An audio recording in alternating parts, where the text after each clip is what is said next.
10 Gruesome Murders from Christmas Past. Christmas is supposed to be a time of peace on earth, goodwill toward men, and other stuff that gets scanty pressed the other 364 days of the year. However much we like the idea of the season working its magic to better human nature, the combination of shortened tempers, end-of-year disappointments, family feuds, and/or free-flowing booze can send even a mild-mannered individual reaching for the axe to carve their way into holiday homicide history. Here are 10 epic fails of the seasonal spirit during the 19th century or so. 10 Hopkinsville, Kentucky, December 24, 1900. In a courthouse and unlicensed bar selling moonshine about 16 miles outside of town, a group of 4 young men, including the bar's owner, celebrated the holiday season by downing homemade whiskey by the pint until they got stinking drunk. At 5 o'clock in the afternoon, another young man, Marion Henderson, joined the party looking for a good time. Shortly afterward, Bob Morris accused Henderson of blocking his light, drew his revolver, and shot the man in the chest at close range. The bullet lodged near Henderson's heart, and he died before help could arrive.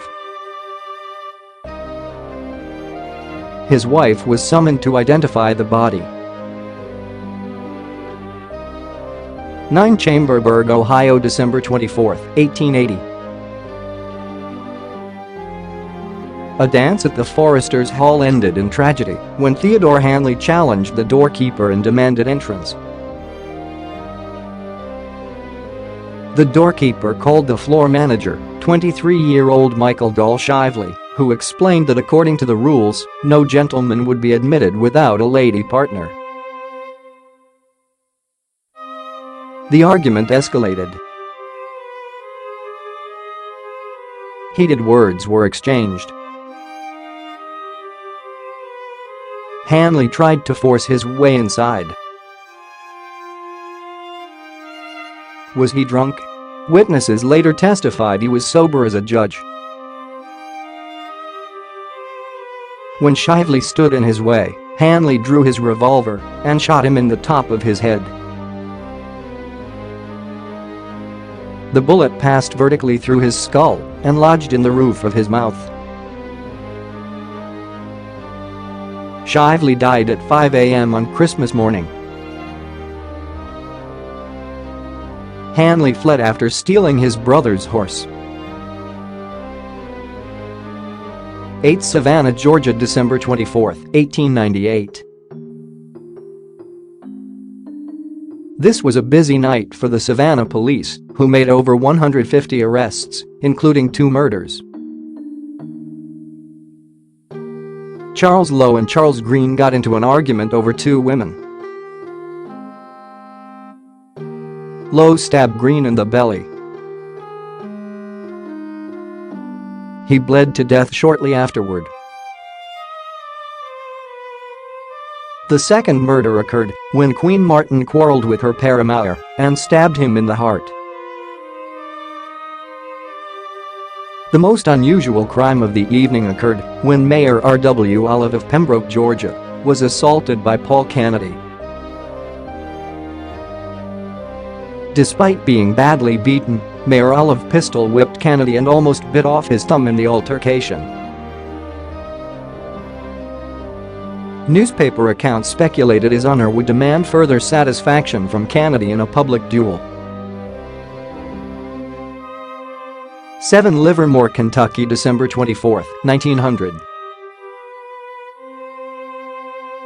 Holiday dances were hazardous places at the turn of the century. Two rivals John Froge and M. Garman were both in love with Lily Lambert. During the dancing in the ballroom, Froge deliberately tripped Garman.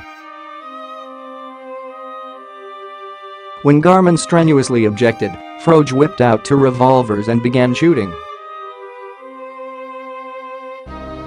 As bullets flew around him, Garman ran next door, acquired a shotgun, returned, and blew off Roach's head. Although clearly a case of self-defense, Garman's guilty conscience prompted him to skip town and lie low, which he did until March, when he finally confessed to the sheriff in Carlinville, Illinois. 6 St. Louis, Missouri, December 25, 1895. In the St. Louis Tenderloin district known as the Deep Morgan, Lee Stackley Shelton, a very fashionable dresser for a pimp and whorehouse boss, went into a saloon on 13th Street, where he met his friend, William Lyons. Unfortunately, strong liquor and political discussion rarely make a cordial mix. Shelton was a Democrat. Lyons, a Republican. Insults turned into a slap fight, and Lyons' bowler hat was crushed. He demanded payment for the ruined hat and took Shelton's Stetson hostage. Shelton then drew a revolver and deliberately shot him dead. Does the story sound familiar? It should if you're a fan of folk music. Much later, the events would become the basis of a song, Staggerly. 5 Mangum, Texas, December 24, 1885.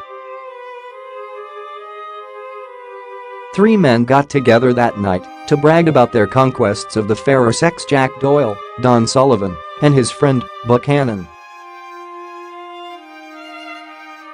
At some point in the mutual swagger fest, Sullivan not only insulted Doyle's wife, but boasted that he'd had sex with her too. During the resulting quarrel, Sullivan drew a revolver. So did Doyle, and he was quicker on the trigger. His bullet took Sullivan through the heart. Honor satisfied, Doyle calmly walked down the street to a hotel, only to be shot by Hannon, avenging his friend. Hannon rode out of town to escape the hangman. The 2 dead men were buried on Christmas Day. Lacking a preacher, the citizens of Mangum gathered around the graves and said silent prayers. 4 Ashland, Kentucky, December 24, 1881.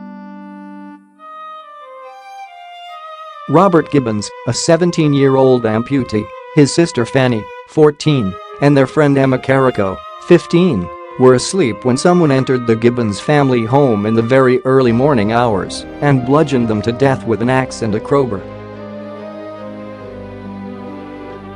For good measure, the killer set the house on fire. Neighbors alerted by the flames rushed to help and discovered the 3 bodies with their skulls smashed to pieces. The town doctor also found the girls had been raped. Ultimately, 3 men were accused of the crime: George Ellis, William Neal, and George Kraft. Ellis later recanted his confession, but died at the hands of a lynch mob. Kraft and Neal were hanged legally after a couple of trials, venue changes, and a lot of drama. 3 New York City, New York, December 25, 1901. John Bell, a man who lived in Brooklyn, had a wife of 15 years, Margaret, who returned from a trip to Scotland to inform him that she was pregnant. Although he had no evidence of infidelity, he suspected the baby wasn't his. For weeks, he bullied, threatened, and verbally abused her. Instead of getting in the Christmas mood, he brooded. She grew sick of his attitude and told him he was being ridiculous. At last, insane with jealousy, he confronted her in the basement of their home with a revolver, intending to kill her and then himself. In desperation, she leaped at him, and they struggled for the weapon. Bell wrenched away and shot Margaret through the left eye. After she died, he changed his mind about the proposed suicide, went outside, and confessed to a policeman.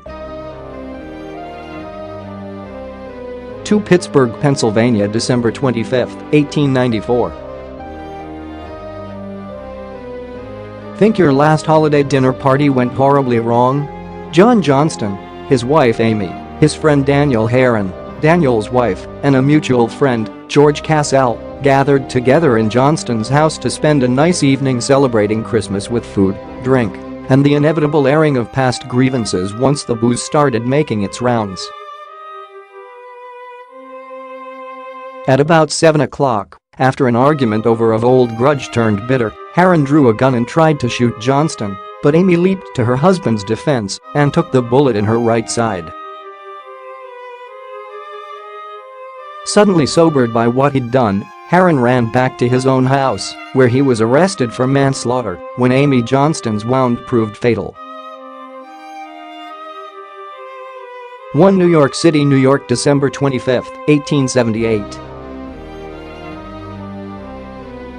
Perhaps the most horrible of the lot, Sara Hayden, 16 years old and married for 3 months, had a male acquaintance in the neighborhood, Felix Lavelle, 21, whom she'd known a while. Pretty, flirty, playful Sara liked her games with Lavelle, which included searching his trouser and jacket pockets for candy when they met in the street.